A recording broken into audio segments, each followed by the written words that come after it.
Result in এবং result from এই দুটি ফ্রেজাল ভার্বের মধ্যে পার্থক্য রয়েছে। রেজাল্ট ইন সামথিং যার অর্থ হচ্ছে to cause something, to lead to something, অর্থাৎ কোনো কিছু ঘটানো, সেক্ষেত্রে আমরা রেজাল্ট ইন ব্যবহার করতে পারি।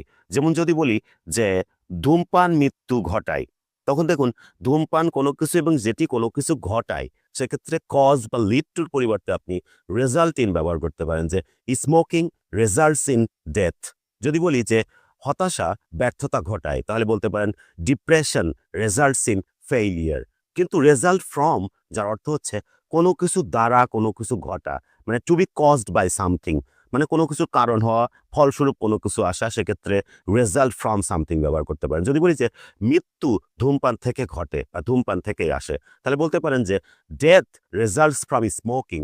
যদি বলি ব্যর্থতা হতাশা থেকে আসে, হতাশা দ্বারা ঘটে, তখন আপনি বলতে পারেন যে failure results from depression or frustration.